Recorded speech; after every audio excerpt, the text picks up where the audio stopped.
Une personne demande si on peut fractionner. Alors pourquoi je dépose dans un REER conjoint pour mon épouse? Parce que le fractionnement, la façon que tu peux le faire avec un REER normal, c'est que tu as des conditions. Il faut que ton REER soit transformé en fer. Ce que ça implique, c'est que nécessairement, si tu veux juste faire une sortie de fonds une année, le fait de l'avoir transféré en fer, tu vas être obligé de commencer à retirer de façon systématique. Tu as des conditions à quand est-ce que tu peux faire une transformation en fer ou quand est-ce que tu peux prendre un de tes CRI, un fonds de pension que tu avais, puis le transformer en FRV. Il y a certaines conditions qui peuvent s'appliquer. C'est 50 % qu'on peut redonner au conjoint. Le REER conjoint cotisant, la façon que ça fonctionne, c'est que madame fait plus d'argent que monsieur. Madame, elle a des plus gros retours d'impôts, puis elle a déjà un fonds de pension, mettons. L'autre personne n'a pas de fonds de pension, a moins d'économie parce que nécessairement, toute l'économie est sur une des deux personnes. Cette personne-là veut utiliser les REER, les déductions REER sur son revenu parce que c'est son revenu qui est le plus élevé.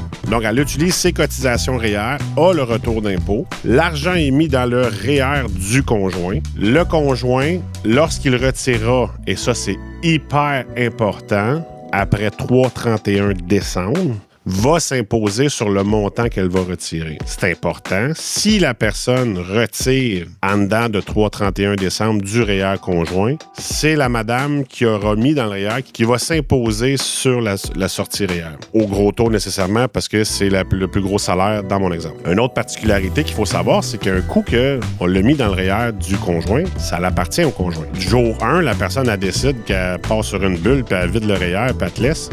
T'as perdu ton REER, c'est fini. Bon, si t'étais marié, il y a des affaires différentes, là, mais si vous n'êtes pas marié, c'est que tu y as donné l'argent. Ça, c'est une particularité qu'il faut, à quel point vous êtes en amour pour le faire. Ça, c'est hyper important. S'il y a une séparation, le REER est rendu à lui, il peut faire ce qu'il veut avec. Là. Donc, c'est une chose à prendre en considération quand on décide de faire un REER conjoint cotisant.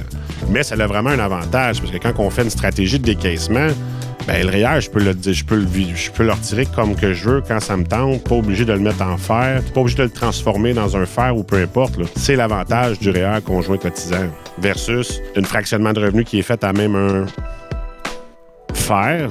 Ben là, un fer, t'es rendu avec les conditions du fer pour faire tes retraits.